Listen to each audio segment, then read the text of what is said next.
पुन्हा एकदा स्वागत। सनातन धर्मामध्ये शंकराचार्यांचं पद हे सर्वोत्तम मानलं जातं।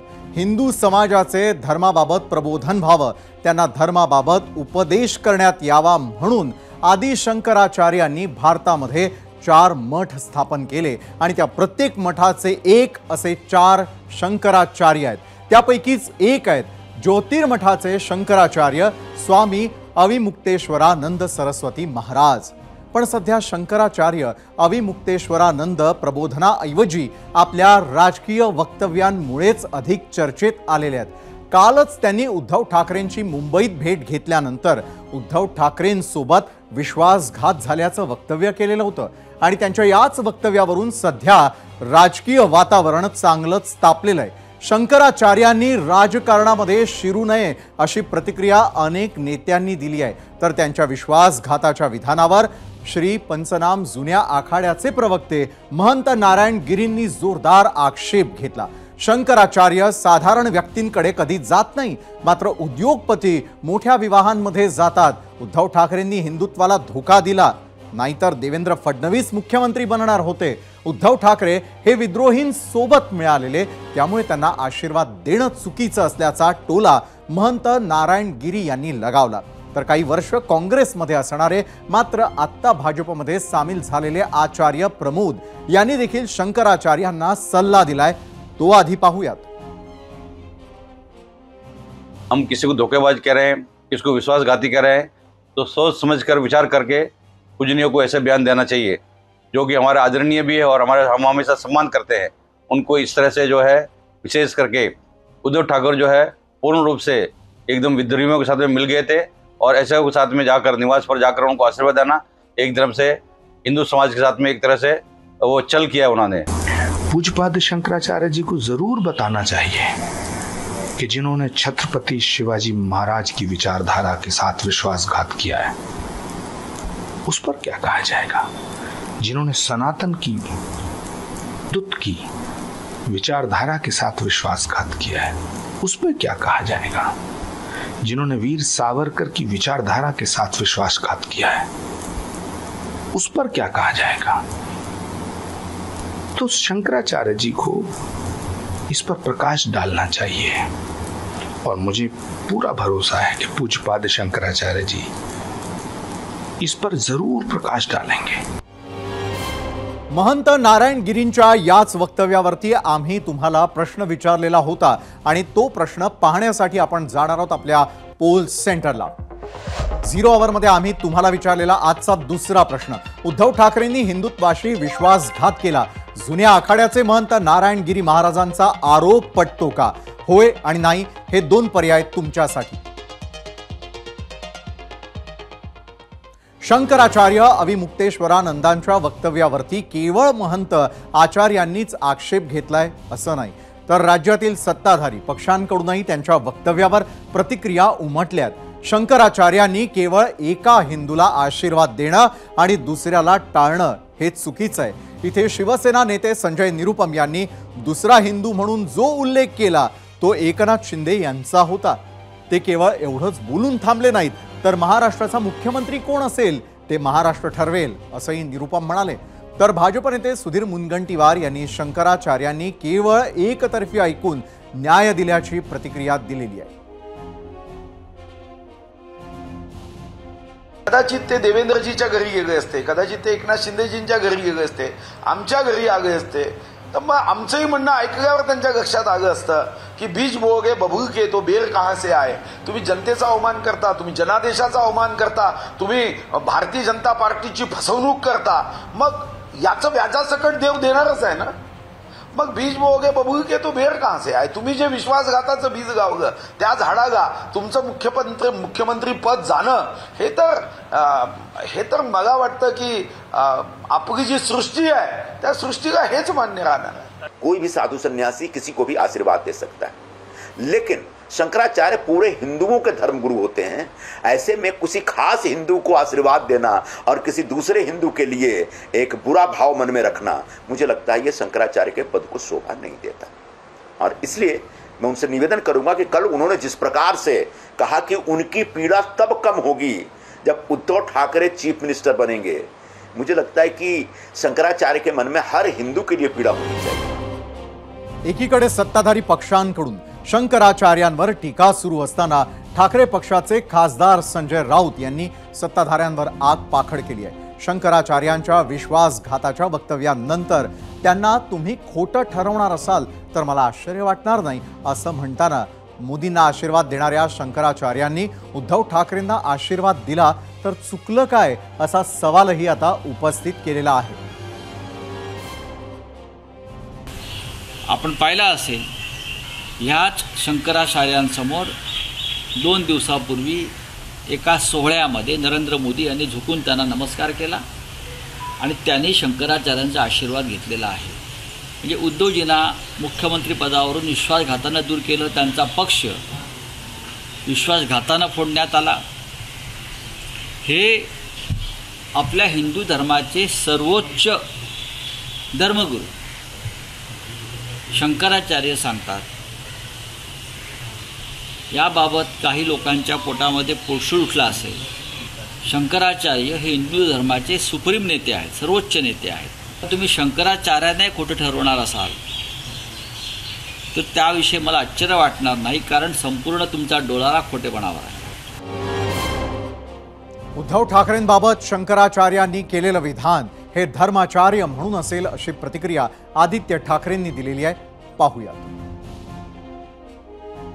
कालचं स्टेटमेंट जे आहे त्यांचं कदाचित त्यांनी धर्माचार्य म्हणून सांगितलेलं आहे। त्यांनी ते काही राजकारणात जात नाहीत, राजकारणावर बोलत नाहीत, पण ते मातोश्रीला ह्या कारणासाठी आले कारण वंदनीय हिंदू सम्राट बाळासाहेब ठाकरेंबद्दल असलेलं त्यांचं प्रेम आणि आदर आणि उद्धवजी जे करत आहेत ते म्हणजे खरं हिंदुत्व, जे सर्वांना सोबत घेऊन चालणारं हिंदुत्व आहे। घर पेटवणारं नाही तर घरात चूल पेटवणारं हिंदुत्व जे आहे त्यांनाच आशीर्वाद द्यायला हे घरी आले होते। धर्माचार्य म्हणून बोलायचं झालं तर धर्मात विश्वासघाताशिवाय कुठचाही मोठं पाप नाही। हे पाप ह्या गद्दारांनी केलेलं आहे आणि त्यांना धडा आपण लोकसभेत शिकवलेला आहे आणि पुन्हा एकदा विधानसभेत त्यांना शिकवायचा म्हणजे शिकवायचाच। आणि आता वेळ झालेली आहे शंकराचार्यांच्या वक्तव्यावरून सुरू झालेल्या राजकारणावर आम्ही विचारलेल्या प्रश्नाची। त्या प्रश्नावर तुम्ही काय प्रतिक्रिया दिलेल्या आहेत त्या प्रतिक्रिया पाहण्यासाठी आपण आता जाणार आहोत आपल्या मीडिया सेंटरला। महाराष्ट्रासाठी आम्ही विचारलेला दुसरा प्रश्न, उद्धव ठाकरेंनी हिंदुत्वाशी विश्वासघात केला, जुन्या आखाड्याचे महंत नारायण गिरी महाराजांचा आरोप पटतो का? होय आणि नाही हे 2 पर्याय तुमच्यासाठी होते। एक्स वरती महारुद्र माने म्हणतात उद्धव ठाकरेंचं महत्त्व कमी करण्यासाठी भाजप किती लोकांना सुपारी देणार? YouTube वरती संजय महाडिक म्हणतात शिवसेना ठाकरे गटाचे हिंदुत्व हे शिवरायांना अभिप्रेत असलेलं हिंदुत्व आहे म्हणून तेच खरं हिंदुत्व, बाकीच्यांचे हिंदुत्व हे बेगडी। YouTube वरती दत्तात्रय ठाकूर म्हणतात अविमुक्तेश्वरानंद सरस्वती मुंबईत ठाकरेंच्या बाजूने बोलले आणि भाजपवाल्यांनी कोणत्या तरी महाराजांना बोलतं केलं। तर अभिषेक साळुंखे म्हणतात भाजपनं राष्ट्रवादी सोबत युती केली, नायडू आणि नितीश कुमारांसोबत युती चालते तेव्हा हिंदुत्ववादी कुठे असतात? तर रवींद्र गायकवाड लिहितात उद्धव ठाकरे हेच खरे हिंदुत्व सांभाळतायत। फेसबुकवरती अनिल पेडणेकर म्हणतात स्वतःला महंत मानता मग राजकारण कशाला? ज्यानं विश्वासघात केला त्यांना लोक घरात बसवतील। फेसबुकवरती बाळासाहेब जायभाय लिहितायत होय नारायणगिरी महाराजांचा आरोप 1000% पटतो। इंस्टाग्रामवरती गणेश कदम म्हणतात उद्धव ठाकरेंच्या घरी शंकराचार्य आले म्हणून जळफळाट झाला काहींचा। तर चैतू पाटील म्हणतात शिंदेनी वक्फ बोर्डाला भरघोस मदत देऊन हिंदुत्वाची फसवणूक केली।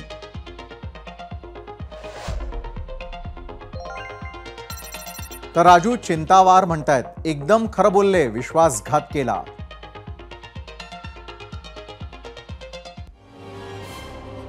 हिंदुत्व, विश्वासघात, पाप पुण्यवरून सध्या सत्ताधारी आणि ठाकरेंमध्ये सामना होत असताना देशद्रोहाचा आरोप असणाऱ्या नवाब मलिकांवरून महायुतीमध्ये अंतर्गत खटके उडण्याची शक्यता आहे। आगामी विधानसभा निवडणुकीच्या मैदानामध्ये अजित पवार हे नवाब मलिकांना सोबत घेऊन लढण्याच्या तयारीत असल्याची चर्चा आहे. नुकत्याच झालेल्या विधान परिषद निवडणुकीसाठी आयोजित बैठकीलाही मलिक अजितदादांच्या बंगल्यावर होते. इतकंच नाही तर काल अजित पवारांनी पत्रकारांशी अनौपचारिक गप्पा मारल्या. त्यात त्यांनी राष्ट्रवादी काँग्रेस राज्यातल्या सगळ्या विधानसभा जागांचं सर्वेक्षण करणार असल्याचंही बोलले. त्यात त्यांनी सगळ्यात महत्त्वाचं म्हणजे नवाब मलिक यांच्याही मतदारसंघामध्ये सर्वेक्षण केलं जाईल असंही म्हणाले. पण मलिकांना सोबत घेण्याची दादांची भूमिका देवेंद्र फडणवीसांना पटणार का, हा प्रश्न सध्या चर्चेला जातोय. जोवर मलिकांना कोर्टाकडून क्लीन शीट मिळत नाही तोवर महायुतीमध्ये घेऊ नये असं खुलं पत्रच फडणवीसांनी दादांना लिहिलेलं होतं. पण फडणवीसांची नकार घंटा असूनही अजित पवार हे नवाब मलिकांसाठी आग्रही आहेत आणि त्यामुळे भविष्यात दादा आणि फडणवीसांचं कसं जमणार हाही प्रश्न आहे. दरम्यान नवाब मलिकांवर भाजप प्रदेशाध्यक्ष चंद्रशेखर बावनकुळे यांनी नेमकी काय प्रतिक्रिया दिली आहे ती पाहूया. तो अजितदादाचा प्रश्न आहे, पण त्यावर चर्चा करणं आवश्यक आहे. काही विषय असे असतात जे महाराष्ट्राच्या दृष्टीने महत्त्वाचे आहेत, त्यामुळं काही विषयावर चर्चा करू, अजितदादाशी बसू, आमचे नेते बसतील. महायुतीमध्ये मलिकांवरून तनातनी असताना महाविकास आघाडीमध्ये आतापासूनच स्थानिक पातळीवर अधिकच्या जागांसाठी आग्रह सुरू झालाय. राष्ट्रवादी काँग्रेस शरदचंद्र पवार पक्षानं नागपूर जिल्ह्यामध्ये अधिकच्या जागांवर दावा केला. काटोल, हिंगणा, उमरेडसह नागपूर शहरामधील किमान 2 जागांवर पवारांच्या पक्षानं दावा ठोकला. तसंच विदर्भामधील प्रत्येक जिल्ह्यामध्ये किमान 1 जागा देण्याची मागणी करण्यात आली आहे. विशेष म्हणजे 2019च्या विधानसभा निवडणुकीमध्ये राष्ट्रवादीनं विदर्भातील 62 जागांपैकी अवघ्या 12 जागा लढवल्या होत्या. पण नुकत्याच पार पडलेल्या लोकसभा निवडणुकीत पवारांच्या पक्षाच्या वाढलेल्या स्ट्राईक रेटमुळे कार्यकर्त्यांचा आत्मविश्वास निश्चितच वाढलाय आणि त्यामुळे आगामी विधानसभा निवडणुकीत महाविकास आघाडीमधील जागा वाटपाचा तिढा वाढण्याची शक्यता आहे. दरम्यान शरद पवार गटाच्या जिल्हाध्यक्षांनी नेमकी काय मागणी केलेली आहे ती आता पाहूया. नागपूर जिल्ह्यामधील हिंगणा आणि काटोल हे 2 मतदारसंघ आमचे परंपरागत आघाडीतले मतदारसंघ आहेत आणि याही वेळेला सुद्धा कुठल्याही परिस्थितीमध्ये या दोन्ही मतदारसंघांमधनं आम्ही निवडणूक लढणार आहोत. यावेळेला आम्ही नागपूर जिल्हा ग्रामीणमध्ये एक अतिरिक्त विधानसभेच्या जागेची मागणी केलेली आहे. नागपूर जिल्ह्यामध्ये उमरेड, काटोल किंवा रामटेक या 3 मतदारसंघापैकी एक मतदारसंघ, एक अतिरिक्त मतदारसंघ आमच्या पक्षाला लढवण्यास देण्यात यावा. आणि या संपूर्ण राजकीय बातम्या पाहत असतानाच आज दिवसभरातली आणखी एक मोठी बातमी आत्ता पाहणार आहोत. ती आहे IAS पूजा खेडकर यांच्या संदर्भातली. गेल्या काही दिवसांपासून यांचं नाव महाराष्ट्रात चांगलंच गाजतंय. आपल्या कारनाम्यांमुळे वादाच्या भोवऱ्यात सापडलेल्या वादग्रस्त IAS अधिकारी पूजा खेडकर यांना मोठा धक्का बसलाय. लाल बहादूर शास्त्री राष्ट्रीय प्रशासन अकादमीनं त्यांचं प्रशिक्षण थांबवलंय आणि त्यांना मसुरीला परत येण्याचे आदेश दिले.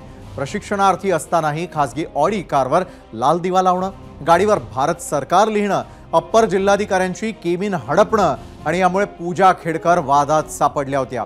त्यानंतर पूजा खेडकरांच्या कारनाम्यांची यादी वाढतच गेली. IAS होण्यासाठी त्यांनी मिळवलेलं दिव्यांग सर्टिफिकेटही वादात आहे. ABP माझानं पूजा खेडकरांचे अनेक कारनामे सगळ्यात आधी उघडकीला आणले होते. या सर्व प्रकरणाची दखल घेऊन केंद्रानं चौकशीसाठी समिती स्थापन केली होती. त्याआधी दिव्यांग कल्याण आयुक्तालयानं पूजा खेडकर यांच्या दिव्यांग सर्टिफिकेटची माहिती मागवली आहे. पुणे जिल्हाधिकारी आणि पोलिसांनी दिव्यांग सर्टिफिकेटबाबतचा अहवाल सादर करण्याचे आदेश देण्यात आलेले आहेत.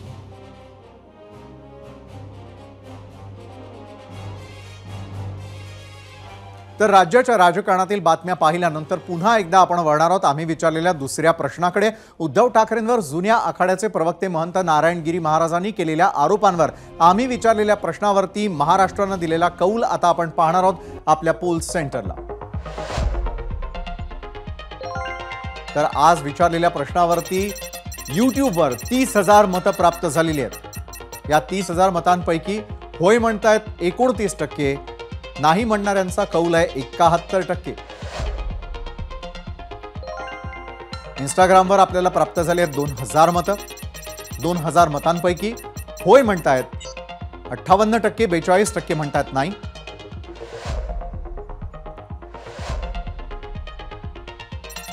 फेसबुकवरती आलेल्या मतांची देखील आपण तुलना केली, महाराष्ट्राचा कौल पाहिला तर होय म्हणणाऱ्यांचा आकडा आहे 36%, 64% म्हणतायत नाही. यानंतर एक्सवरती देखील महाराष्ट्रानं दिलेला कौल. एक्सवरील कौल काय म्हणतोय? 37% म्हणतायत होय आणि नाही म्हणतायत 63%. 2019 साली काँग्रेस आणि राष्ट्रवादी सोबत जाऊन उद्धव ठाकरे महाविकास आघाडी सरकारचे मुख्यमंत्री बनले आणि तेव्हापासून या निर्णयाबद्दल मतांतर होत असतात. उद्धव ठाकरेंकडून भाजपवर बंद खोलीतील वचन मोडल्याचा आरोप केला जातो, तर भाजपकडून उद्धव ठाकरेंवर हिंदुत्वाला तिलांजली दिल्याचा, बाळासाहेब ठाकरेंचे विचार सोडल्याचा आरोप केला जातो. त्यात लोकसभेला उबाठा शिवसेनेला मुस्लिम मतदारांनी भरभरून साथ दिल्याची आकडेवारी समोर आली. या सगळ्या पार्श्वभूमीवर काल शंकराचार्य अविमुक्तेश्वरानंद यांची भेट बघितली गेली. उद्धव ठाकरेंच्या हिंदुत्व इमेजला पुन्हा बिल्ड करण्याचा तो प्रयत्न असल्याचं बोललं गेलं. तसंच भाजपनं ठाकरेंचा विश्वासघात केला असं सांगत उद्धव ठाकरेंच्या राजकीय भूमिकेला शंकराचार्यांनी एन्सॉर्ड केलेला आहे. त्यामुळे आज ती राजकीय भूमिका खोडून काढण्यासाठी जुन्या आखाड्याचे महंत समोर आले आणि त्यांनी उद्धव ठाकरेंनीच काँग्रेस आणि राष्ट्रवादी सोबत जाऊन हिंदू समाजाचा विश्वासघात केला असा आरोप केलाय. कुंपणावरील मतदारांना आपल्याकडे वळवण्यासाठी दोन्ही बाजू प्रयत्न करतायत. त्यात कुणाला यश मिळतं ते ऑक्टोबर महिन्यात कळेलच. या बातमीसोबतच 0 अवरमध्ये घेऊयात आणखी एक छोटासा ब्रेक आणि ब्रेक नंतर पाहणार आहोत जम्मू काश्मीर खोऱ्यामधील अतिरेकी कारवायांचा आलेख.